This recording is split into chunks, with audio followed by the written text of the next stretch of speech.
Hi again, this is Joanne here, and I'm here to show you a few basics as you start to do your slow stitching.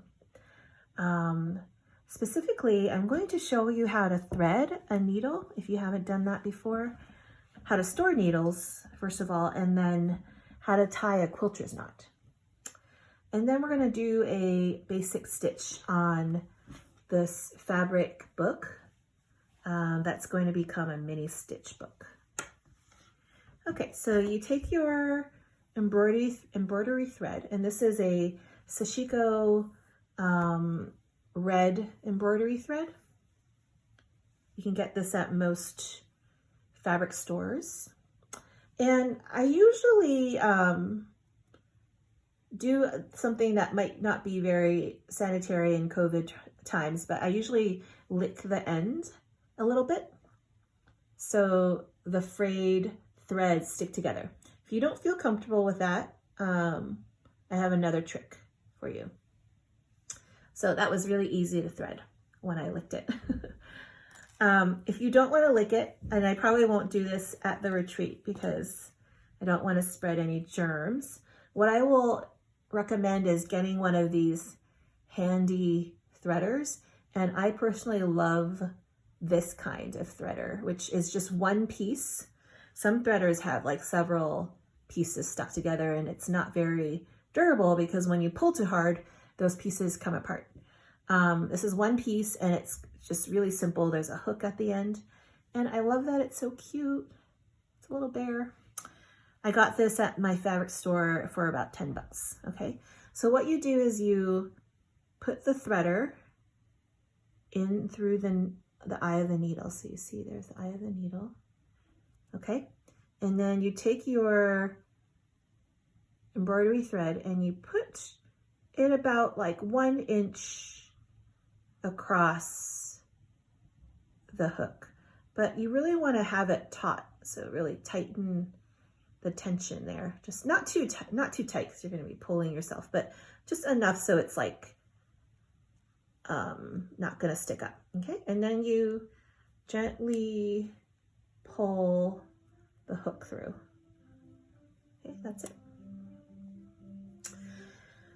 All right, now how do you knot it? I mean, you could definitely just do a knot with your finger at the end, but I feel like it's a little clumsy, and I usually waste some of the thread if I do it that way.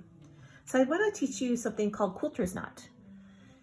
Quilter's knot starts with what I say, kind of like kissing the thread to the needle.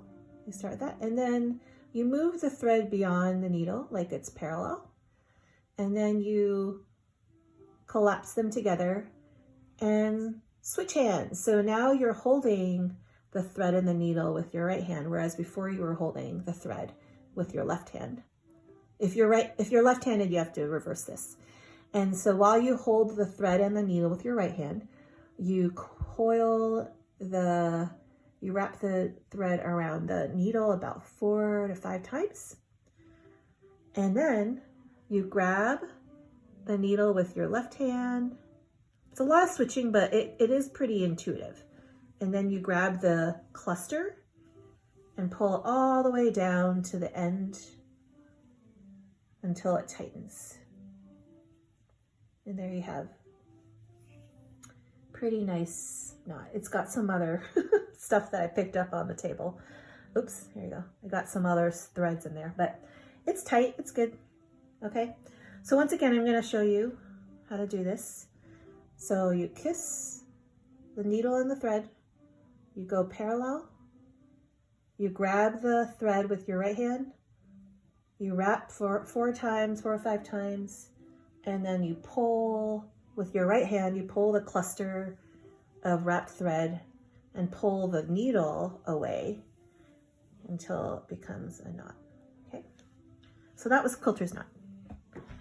And just for your information, I like to store my needles by sticking them in these like hand quilted little fabric pieces.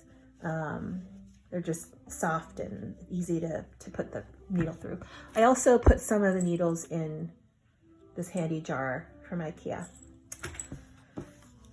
All right, so the next video will be about how to bind your stitch book. Stay tuned.